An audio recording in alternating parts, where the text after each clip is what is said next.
Supercrack Estrella presenta. Foto Cronovisor muestra una figura misteriosa junto a Jesús. Recientemente, realicé un video de supuestas fotografías del cronovisor. En una de estas fotos encontré un punto de la foto que me llamó la atención. La foto es de Jesús Cristo cargando la cruz. Esta foto es de un supuesto video del cronovisor. Muy a lo lejos, como decía, apenas se puede ver, y a simple vista ni se puede apreciar. Al lado de Jesús hay una especie de mancha de color blanco. Metiendo muchos aumentos a la imagen, podemos ver una imagen traslúcida que parece un tipo de animal, como una bestia, un demonio que parece atormentar a Jesús que carga con la cruz. Si esto es un fraude, cabe preguntarse por qué esto no se puede ver a simple vista. Es algo con lo que tienes que tener un ojo de halcón para poder apreciarlo, y meter el zoom a tope para poderlo ver. Para mí está claro que el canal que mostraba esto no se dio cuenta porque no comenta nada sobre lo que sí pude ver yo.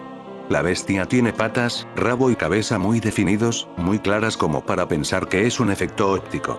Me comentan que si estas son imágenes del cine mudo sobre la vida de Jesús Cristo, yo también pensé en esa posibilidad, y por esta razón muestro una imagen de la película titulada Pasión del año 1898, para que podáis compararlas, y lo cierto es que noto diferencias muy grandes. La del cine mudo es claramente una escena de cine y se nota de lejos, mientras que la otra, la del supuesto cronovisor, parece más real, no tiene primeros planos, algo que se no podía hacer el cronovisor, por lo que tiene sentido que esté tomada como de lejos.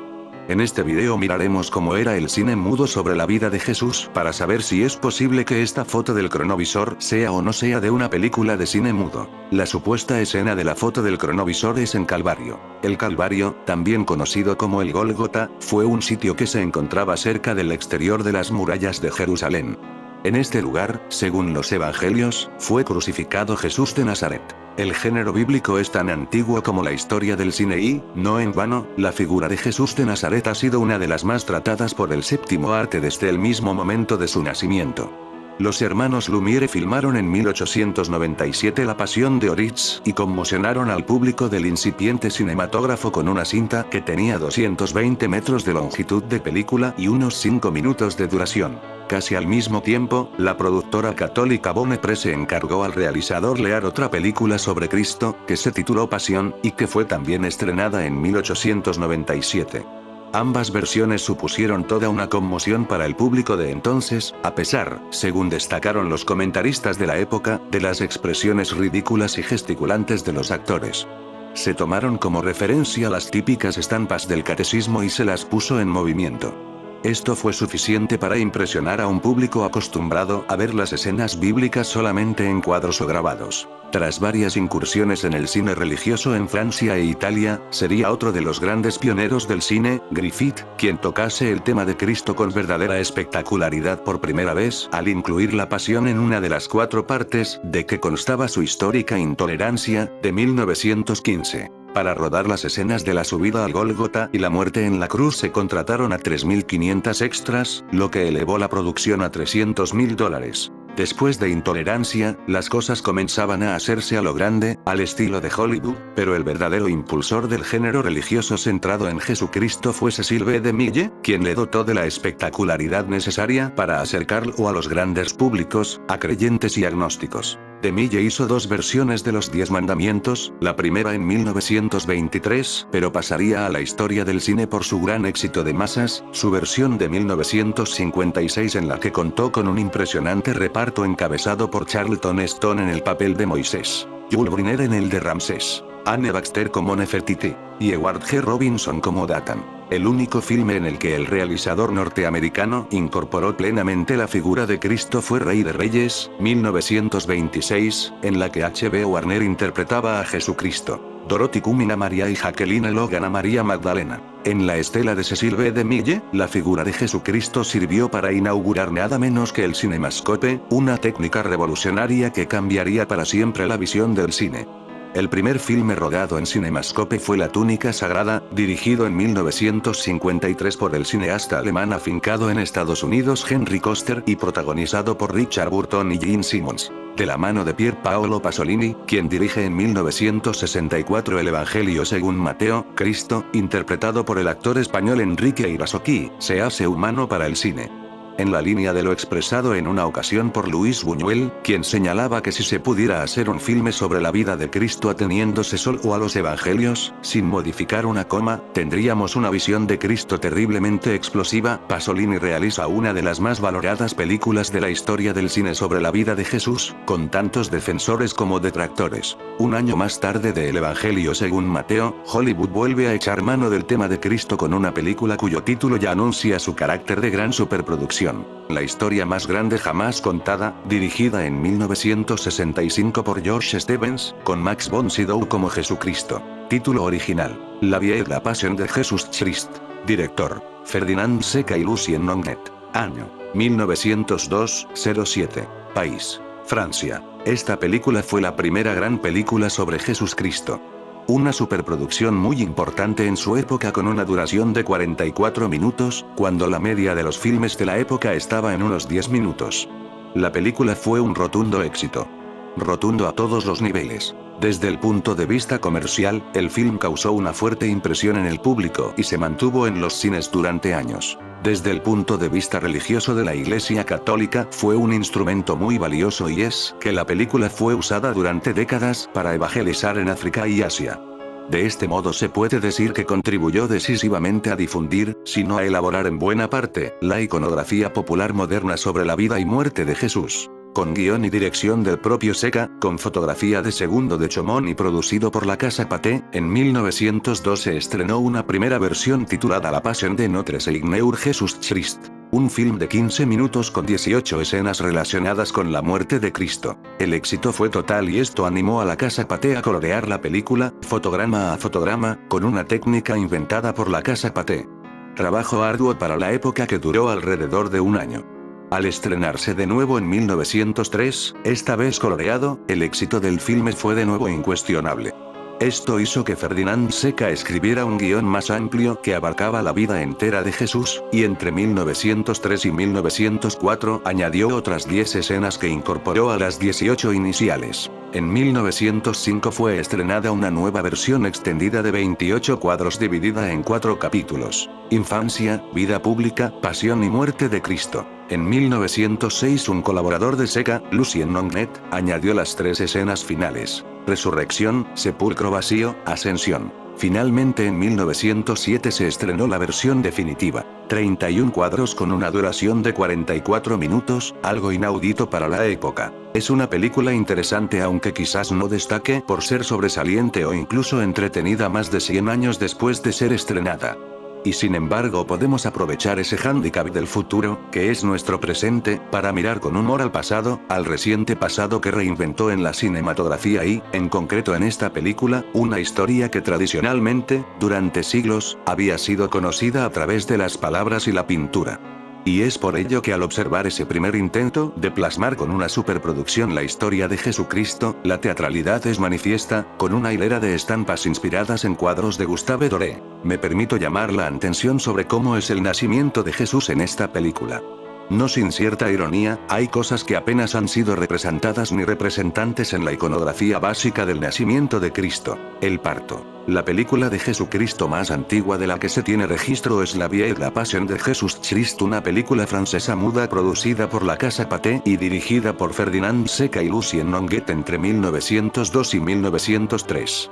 Por su extensión y el hecho de estar parcialmente coloreado, es el filme sobre la vida de Jesús de Nazaret más importante realizado hasta la fecha. En 1906 el cine francés volvería a producir otra película sobre Cristo. Se trata de La vie du Christ, un mediometraje, mudo y en blanco y negro. Fue producido por la Casa Gaumont y dirigido por Alice Guy, la primera mujer en la historia del cine en dirigir una película. Una serie de películas mudas hechas en Estados Unidos, contaban de manera sosegada la vida de nuestro Señor Jesucristo, especialmente su pasión y muerte. La más antigua, una película muda de 1907 llamada Ben-Hur. 9 años más tarde surgiría otra película muda de 2 horas llamada Intolerancia, que presenta la vida de Jesús junto a otras 3 historias de diferente época. Pero pasaron 20 años para que el cine norteamericano produjera Rey de Reyes también muda, que contaba la historia de Jesús exclusivamente en su última semana. Pero el cine mexicano, Cruzó Fronteras, 2 películas de gran importancia histórica, contaban la vida de Jesús de Nazaret, rompiendo todos los récords y marcando para siempre una forma de cine y televisión propia del país azteca. La más antigua Jesús de Nazaret, que aborda la vida, pasión y muerte de Jesús de Nazaret. Fue dirigida por José Díaz Morales, protagonizada por el argentino José Cebrián y estrenada el 27 de marzo de 1942. En dicha película aparece el arzobispo primado de México, Luis María Martínez, dirigiendo unas sentidas palabras al comienzo de la película. Les dejo a continuación la película completa para que la vean, vale la pena. Algunas escenas están cargadas de un asentimiento, al estilo de las novelas mexicanas que son tan famosas. Por supuesto que la película también presenta una imagen demasiado sacralizada de nuestro Señor, pero no deja de ser una verdadera joya del cine cristiano. La segunda película es de unos años más adelante, pero también en blanco y negro, mucho más popular y marcó todo un hito en la historia del cine. Se trata del Mártir del Calvario, dirigida por Miguel Moraita y estrenada en 1952. Se suele considerar a esta cinta como la más representativa que el género bíblico ha producido en México. La cinta participó en la selección oficial del Festival de Cannes de 1954. El protagonista fue Enrique Rambal, un joven actor español, que hizo su papel de Jesús, junto a Consuelo Frank, Virgen María, Manolo Fábregas, Judas Iscariote, y José Baviera, la cuarta y última vez que interpretó a Poncio Pilatos, y la actuación especial de Alicia Palacios como María Magdalena. Ambas películas presentan un Jesús profundamente conmovido, muchas veces demasiado sobreactuado, con movimientos demasiado exagerados en sus manos, y un constante uso de la oratoria en los diferentes monólogos y diálogos. Los actores que en ambas películas interpretan a Jesús tienen el aspecto físico muy parecido al popular cuadro del Sagrado Corazón de Jesús, que era muy popular en la época. También es demasiado curioso que en ambas películas el actor que interpreta a Judas Iscariote aparece con un enorme arete en una de sus orejas. No sé si era una forma de satanizar el uso de los pendientes en los hombres. Ahí les dejo el dato, cada uno puede sacar sus conclusiones.